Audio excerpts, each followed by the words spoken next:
everyone, welcome back to Tutorial Millennial channel. In this video, I'm going to show you how to freeze a video on CapCut apps. Now let's get started.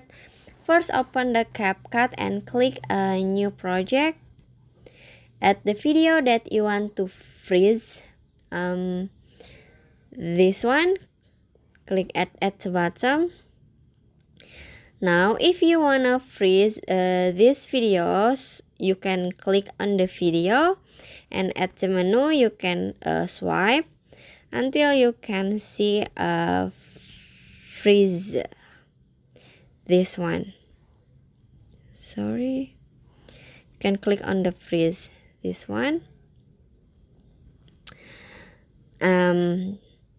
But you can choose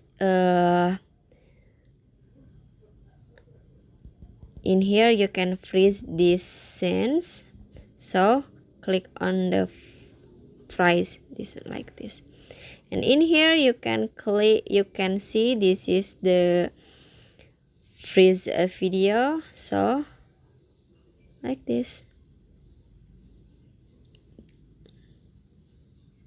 Okay, so that's how to freeze or pause your video on CapCut apps.